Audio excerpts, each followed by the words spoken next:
Bom, essa aqui é a gravação da prova 4 de usinagem. Meu nome é Christian Pereira Felicidade. Separei em duas telas assim, porque eu vou mostrar bastante vídeos a respeito dos processos que tem aqui, então vai ser muito mais fácil, muito mais ágil. Começando pela retificação, eu sei que uma comparação à questão, eu decidi fazer nessa estrutura para ficar algo mais visual, mais um tópico por tópico. Bom, a retificação é a remoção de material pelo contato entre o material a ser usinado e o rebolo. Então, que o rebolo é a ferramenta abrasiva, que ela gira em alta rotação, enquanto a peça pode não deslocar-se em velocidade baixa. Então, como a gente pode ver aqui, a peça ela se deslocando e o rebolo ele mantém-se parado. A remoção do material, como é que ocorre esse processo? Então, nesse rebolo existem múltiplos grãos abrasivos que, unidos por um ligante, arranham, removem e deformam uma parcela muito pequena da peça, permitindo assim a remoção de uma camada fina de material. Então, no final desse meu processo de retificação, eu vou ter removido várias camadas finas. Porém, por conta desses múltiplos grãos abrasivos, tem-se muito, e a rápida velocidade de rotação, tem-se muito atrito. Então, a maior parte do calor ele fica para a própria peça. Esse calor pode gerar efeitos danosos na peça, podendo gerar uma zona termicamente afetada na superfície da peça, mudando a microestrutura, diminuindo assim, a fadiga da peça, facilitando a formação de trinca, entre outras coisas. Bom, a qualidade desse processo é uma rugosidade RA que varia entre 6,3 micrometros e 0,8. Então, para a retificação frontal, que é basicamente essa aqui, porém na retificação lateral pode chegar até 0,025 micrometros. Então, podemos ver que é algo bem preciso. E a dimensão atingível, a tolerância dimensional, situa-se entre IT5 e IT7, para retificação cilíndrica, ou entre IT5 e IT8, retificação plana. Bom, só para ter um parâmetro de quão preciso é ou não, eu peguei aqui uma imagenzinha para eixos e furos. Eu sei que não é a mesma coisa, porém só para ter uma dimensão a respeito disso. Então, o IT5 aqui está na mecânica corrente, não entramos na mecânica extra precisa. Bom, o brunimento, consigo fazer o vídeo aqui? Então, o brunimento ele basicamente usa o mesmo processo de remoção de material que o rebolo, porém o contato da superfície é constante, então esses grãos vão estar constantemente em contato com a superfície. Bom, vou explicar melhor no vídeo. A gente tem aqui o brunidor. Aqui podemos chamar de pedras. Eles têm a mesma composição que o rebolo, os grãos abrasivos ligados juntos por um ligante. Podem ver as pedras aqui. E dentro dele, ele possui esse tipo de cone que quando ele é colocado dentro da superfície que eu vou usinar, eles servem para essas pedras entrarem em contato com o material. Já vai ter exemplo daqui a pouco. Bom, ele faz aqui, o brunidor faz os movimentos rotacionais, que é o girando aqui, e os axiais.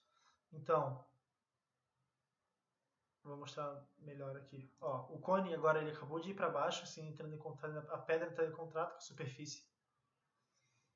Assim ele faz um movimento axial rotacional e os grãos dele faz uma trajetória helicoidal. Já vou mostrar aqui.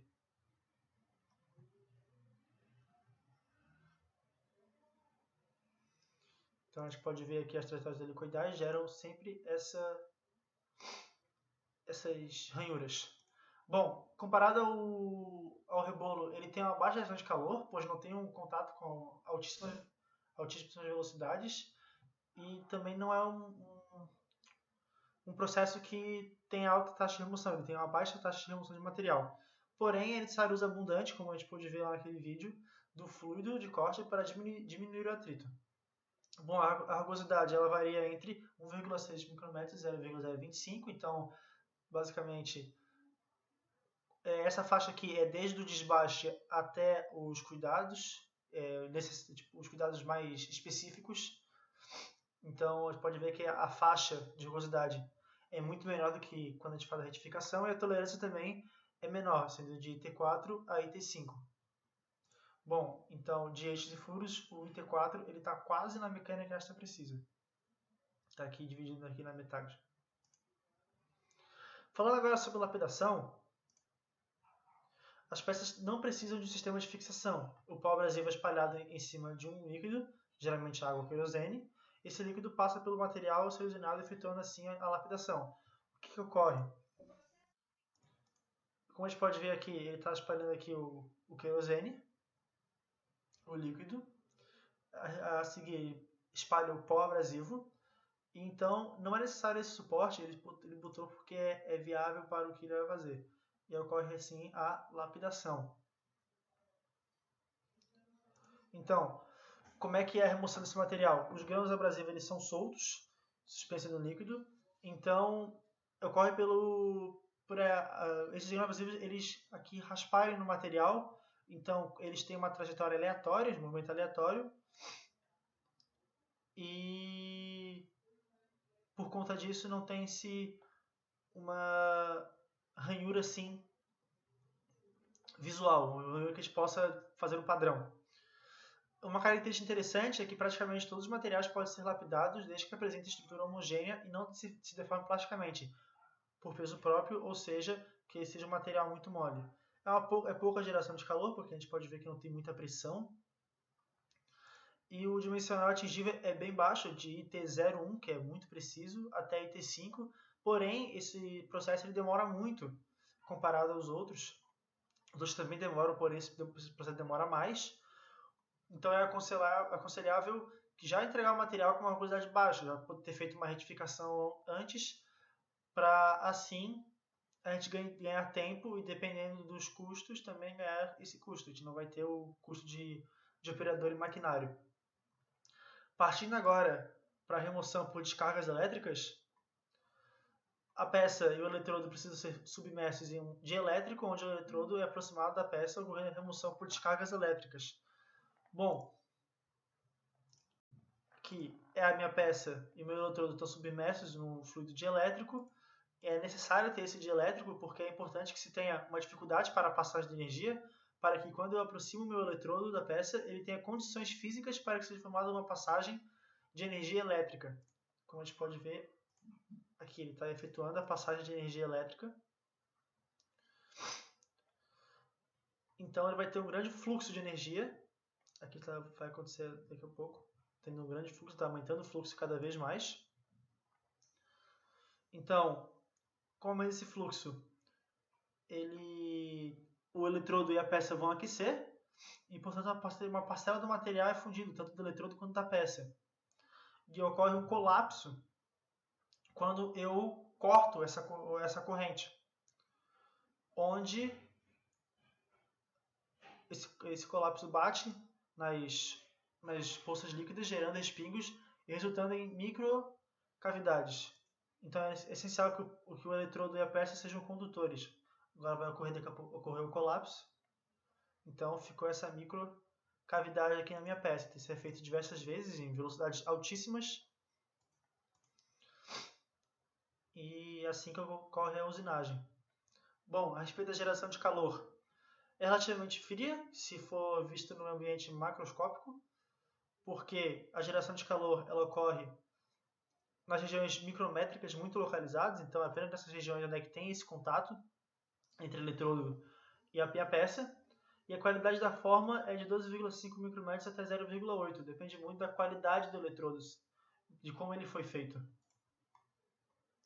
E é uma baixa tolerância. A usinagem eletroquímica ela é interessante, porque os dois materiais eles são mergulhados em uma solução eletrolítica. Então, como é que funciona esse processo? Ele é baseado na eletrólise, que significa a decomposição de uma substância por meio da corrente elétrica. Quando se tem uma diferença de potencial entre os dois eletrodos, cria-se um campo elétrico que provoca os movimentos dos ânions negativos para os ânodos e os cátions positivos para o cátodo. Então, a retirada do material se dá átomo por átomo, segundo a lei de Faraday. E quanto maior a intensidade da corrente, maior a quantidade de material removido. Bom, é interessante. Por quê? Porque não possui aquecimento. E a rugosidade ela é extremamente baixa, ela pode variar entre 12,5 até 0,05 micrômetros. E a dimensional atingível, a tolerância também é bem baixa, entre 0,02 milímetros e 0,04 milímetros. Então a gente pode ver aqui o processo ocorrendo. Então aqui é a solução eletrolítica, a diferença de potencial está ocorrendo e as partículas vão indo embora. Aqui melhor a solução eletrolítica, então a gente tem aqui a máquina, o material a ser usinado. Aqui a gente pode ver as partículas. Então, à medida que ele vai se aproximando, as partículas vão naturalmente se espalhando, vão sendo retiradas do material. A microusinagem a laser, ela a cinemática dela consiste no laser ser direcionada a partir de espelhos e uma lente para ajustar o foco do laser. Então aqui tem uma lente para que o foco seja ajustado. O processo é uma ampola, um gás, um líquido ou um cristal impregnado de átomos, e no lado uma fonte de fótons. Assim ocorre uma emissão de fótons dentro da ampola na direção axial, sendo que de um lado da ampola tem um espelho de reflexão total e no outro lado o espelho de reflexão parcial. Assim ocorrendo a ampliação da energia, porque o átomo fica rebatendo ali com os outros. A liberação dessa energia, que é o laser, ocorre por pulsos ou feixe contínuo. Na região onde tem-se o contato laser-material, ocorre a mudança de fase do material para líquido, e quando a emissão do laser é interrompida, ocorre uma pressão de vapor que expele o material para fora da cavidade. Bom, aqui é o laser contínuo, então a gente vai ver um corte. Podemos ver que é bem pequeno esse corte, por isso é microusinagem a laser. Bom, quando o feixe de luz aqui, ele bota o material em estado líquido. Quando a gente vai fazer uma furação ou algo do tipo, uma gravação, tem o surgimento da poça líquida. Quando eu interrompo esse feixe de luz, a furação é normalmente feita com pulsos longos ou pulsos curtos, de nanosegundos para baixo. Quando a gente tem essa interrupção desse laser, o material todo é expelido para fora, assim gerando respingo, e se o pulso for muito devagar, a gente pode ter zonas termicamente afetadas, pode ter acúmulo, pode dar uma série de problemas. Então, hoje em dia a tendência é cada vez mais diminuir o intervalo entre os pulsos. Bom, cada material irá absorver parte do comprimento de onda, que é a outra parte refletida, de forma diferente. Uns vão refletir mais o material, outros vão absorver mais o laser, no caso. Então, isso impacta diretamente a taxa de aquecimento desse material. Bom, a qualidade, a rugosidade é entre 25 nanômetros e 5 nanômetros. E por se tratar de microusinagem a laser, as tolerâncias serão baixas, menores que a de microusinagem convencional. A de microusinagem convencional é 0,1 micrometros até 1 micrometros. Então podemos ver que é extremamente pequeno isso, é extremamente preciso. Comparado à usinagem eletroquímica e a remoção por descargas elétricas. A microusinagem a laser consegue ser muito mais precisa, gerando assim materiais muito mais complexos. Bom, o jateamento, eles são grãos abrasivos que são arremessados sobre uma superfície. O processo fundamental de remoção é a utilização de grãos abrasivos e lançados com bastante energia cinética. Então ocorrem choques e a ação abrasiva desses choques irão remover a camada da superfície, gerando microamassamentos. Então aqui a gente pode ver um jateamento abrasivo industrial. Pelo que dá para perceber que eles estão limpando, um jateamento para limpeza.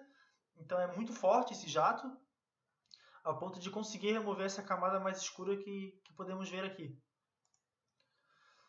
Claro, a geração de calor é parte da energia cinética, é transformada em calor, conservação de energia. A qualidade da forma, a rugosidade é entre 50 micrometros e 1,6. O dimensional atingível depende do tipo de jateamento. A gente tem esses jateamentos abrasivos, que servem para limpeza e mais algumas outras coisas. Ou eles também têm os jateamentos de alta precisão, que pode ser efetuado cortes com ele. Então, dependendo desse tipo, a gente pode atingir tolerâncias muito altas ou muito baixas. Bom, esse aqui é um processo de pós-processamento, então é muito interessante utilizar ele depois da peça finalizada, caso para melhorar a conformidade ou algo relacionado por conta desses choques. Então a gente tem, por último, o burnishing, que é o roleteamento. Bom, é um rolamento suave de um campo esférico sob pressão em contato sobre a superfície, amassando, causando deformação plástica. Eu tirei aqui a opção processo fundamental de remoção de material, porque esse processo não remove o material, ele apenas incrua ele. Como trata-se de uma conformação a frio, não ocorre aquecimento do material, muito interessante frisar isso. Então a gente pode ver aqui ocorrendo um roleteamento. Não sei se eu consigo aproximar, não consigo. A gente pode ver aqui a diferença já do material. Isso aqui é o roleteador. Bom, a qualidade da forma rugosidade é entre 0,8 micrômetros e 0,1. Então é bem preciso. Ele serve para diminuir mesmo a rugosidade do material, especificamente para isso. O dimensional diminui consideravelmente a rugosidade presente no material, então as tolerâncias também diminuem. E essa foi a gravação da prova. Bom, eu não tive a oportunidade de agradecer na aula, então eu vou agradecer agora. Obrigado por todo o acompanhamento que o professor teve com a gente esse semestre. As aulas foram espetaculares. Gostei bastante desse método de assistir a aula, revisar depois, porque até mesmo quando for ver depois eu tenho a aula ali gravada. Então, muito obrigado. Certeza absoluta que o professor contribuiu muito para a minha formação acadêmica.